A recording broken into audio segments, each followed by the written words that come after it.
सुप्रभात। बाबा कहते हैं, मेरे प्यारे बच्चे, मैं जानता हूँ कुछ दिनों से तुम आसपास में कुछ ऐसी बातें हो रही हैं जिसको लेकर बहुत परेशान हो। जहाँ तुम कार्य करते हो या घर के आसपास या परिवार में कुछ ऐसे लोग हैं जो तुम्हें आगे बढ़ने नहीं दे रहे, आगे पदोन्नति नहीं होने दे रहे हैं। और तुम वो सोचकर बहुत परेशान हो कि क्यों मेरे साथ ऐसा हो रहा है, लोग क्यों ऐसा कर रहे हैं। और तुम समझ भी रहे हो कौन है वो लोग, लेकिन तुम नहीं बोल रहे। ये तुम्हारी अच्छाई है। ये मैं जानता हूँ कि तुम मेरे बच्चे हो, इस कारण ये बातें नहीं बोल रहे हो। लेकिन किसी के कहने और करने से कुछ नहीं होगा। समय के अनुसार धीरे धीरे जो तुम चाह रहे हो ना, और जिस पद को तुम चाह रहे हो, वो पद तुम्हें अवश्य मिलेगा। उसे कोई रोक ही नहीं सकता है, क्योंकि अच्छाइयाँ कितनी देर तक के लोग छुपा सकते हैं। जिस लगन से तुम कार्य कर रहे हो, जहाँ पर रहते हो, या जो कार्य जो नौकरी कर रहे हो, जिस लगन से कर रहे हो ना, भले ही कुछ दिनों के लिए लोग तुम्हारे उन कार्यों को छिपा सके या गलत ढंग से किसी के आगे पेश कर सके, लेकिन ज़्यादा दिनों तक नहीं। जल्दी ही तुम्हारी अच्छाइयाँ, तुम्हारे कार्य सबके सामने होंगे और तुम्हें वो पदोन्नति मिलेगी। तुम उस पद पर बैठोगे, जैसा तुम चाह रहे हो वैसा ही होगा। जानता हूँ अभी पैसों की कुछ परेशानियाँ भी चल रही हैं, और तुम उस पद को पाना भी चाहते हो, जिस कारण घर की आर्थिक समस्याएं जो चल रही हैं वो दूर हो जाए। बच्चे, बहुत जल्दी वो पद तुम्हें मिलेगा। जानता हूँ जीवन में तुम्हें जो भी मिला है बहुत कठिनाइयों के बाद मिला है, और आज भी बहुत संघर्ष कर रहे हो। लेकिन ये मत सोचना कि तुम इस जो संघर्ष कर रहे हो ये व्यर्थ जाएगा। एक दिन यही तुम्हारा संघर्ष और यही तुम्हारा मुझ पर अटूट विश्वास निखर कर सबके सामने लाएगा, और तुम उस मुकाम तक पहुँचोगे जहाँ पर मैं पहुँचाऊँगा। भले ही आज कष्टों से तुम उबर रहे हो, धीरे धीरे बाहर निकल रहे हो, लेकिन तुम्हारा जो मुझ पर विश्वास है, किसी के कहने पर भी तुमने मुझे नहीं छोड़ा, और तुम्हारे छोड़ने पर भी मैं तुम्हें नहीं छोड़ता। ये तो तुम्हें पता है ना। मैं जिसका एक बार हाथ पकड़ लेता हूँ, छोड़ने पर भी नहीं छोड़ता, क्योंकि मैं जानता हूँ मेरे बच्चे बहुत भोले हैं और वो मेरे से दूर नहीं रह सकते हैं।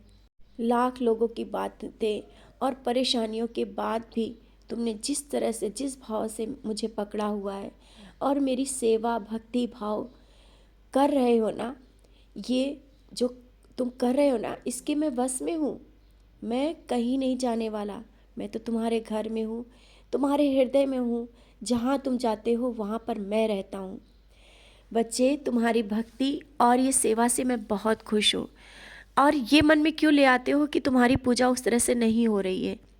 जब तुम सब कार्य करते हुए मेरी तरफ आते हो ना, तब मुझे खुशी होती है। और अपने शरीर का भी ध्यान रखो। आवश्यक नहीं कि जल्दी सुबह उठ करके पूजा करो और अपना ध्यान मत रखो, क्योंकि अभी कुछ दिनों से तुम्हारी तबीयत नहीं ठीक है। इसके बावजूद भी तुम मेरी पूजा कर रहे हो। बच्चे, मैं नहीं चाहता हूँ कि तुम अपने को तकलीफ़ देकर, स्वयं को तकलीफ़ देकर तुम मेरे पास बैठो। मैं तुम्हें दूर से, जब तुम मुझे प्रणाम कर लेते हो, मैं वो भी स्वीकार करता हूँ। जब भी खाते हो तुम मुझे याद करते हो, और मैं उसी वक्त वो भोग स्वीकार करता हूँ। आवश्यक नहीं है कि तुम विशेष भोजन बनाओ या मेरे लिए नहा धो करके मेरे पास भोग लगाओ। तुम जहाँ भी जिस भाव से तुम मुझे याद करते हो, मैं तुम्हारे साथ रहता हूँ और भोग स्वीकार करता हूँ। तुम ये क्यों सोचते हो कि बाबा भूखे बैठे हैं, बाबा ने स्नान नहीं किया? तुम मन से स्नान करो। मन की नज़रों से जब तुम स्नान करवाते हो ना, मैं स्नान कर लेता हूँ, और जब खाते हो, भोग लगाते हो, मैं खा लेता हूँ। ये सोचकर निराश मत हो। और ये क्यों कहते हो, ये परेशान क्यों कि घर में कोई पूजा नहीं कर रहा है, और ये सोच करके तुम गुस्सा भी हो रहे हो, सबके ऊपर गुस्सा भी होते हो। मन करता है सबको गुस्सा करे, यही ना? निराश मत हो और परेशान मत हो। जिन लोगों से तुम मेरी पूजा कराना चाहते हो ना, वो भी पूजा करेंगे, लेकिन समय आने दो। क्योंकि जिस तरह से तुम्हारा विश्वास और भक्ति जागी है, यही विश्वास और भक्ति सबके दिल में जब जागेगी, तब मेरे पास आएंगे। तो विश्वास जल्दी ही उनके दिल में जागेगा जिनके साथ तुम कहते हो ना कि मैं बैठकर पूजा करूं, और घर में वो भी मेरी पूजा करें, अगरबत्ती लगाएं, तुम्हारे साथ बैठ कर के पूजा करें। जल्दी ही वही सब होगा जो तुम चाहते हो। समझ रहे हो ना? और अपना ध्यान रखो। व्यर्थ की चिंताओं में मत पड़ो। छोटी सी बीमारी को लेकर के भी तुम परेशान हो जाते हो। बच्चे, बीमारियां आती हैं, लेकिन इसका मतलब ये नहीं कि हर एक बीमारी बहुत बड़ी हो और तुम ये सोचकर चिंता में पड़ जाते हो कहीं ऐसा ना हो, कहीं ये ना हो। बच्चे, जब मैं बैठा हूँ, तुम्हारे घर में ऊदी है, फिर क्यों डर रहे हो? क्यों व्यर्थ की चिंताएं कर रहे हो? मैं हूँ ना। बड़ी से बड़ी समस्या से मैं अभी तक निकाल के लाया हूँ ना, तो इस छोटी सी बीमारी को लेकर क्यों परेशान हो? ऊदी का सेवन करो और जिसको जो परेशानी है उसको ऊदी का सेवन कराओ, सब परेशानियां दूर हो जाएंगी। घर में खुशहाली है, बस तुम्हें खुश रहने की ज़रूरत है। जो तुम्हारे पास है ना और जैसा है वो अभी बहुत अच्छा है। मन की आंखों से देखो और समझने की कोशिश करो।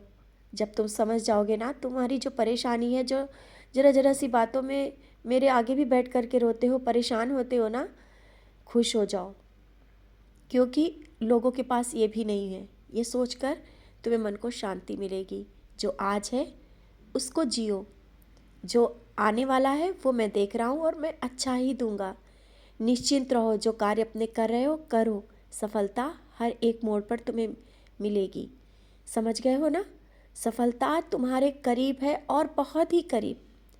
बस तुम अपने कर्म करते रहो। ये मत सोचो कि तुम्हारी किस्मत, तुम्हारा भाग्य अच्छा है या नहीं, तुम्हारे साथ क्या होगा। जो होगा, मैं बैठा हूँ, निश्चिंत रहो।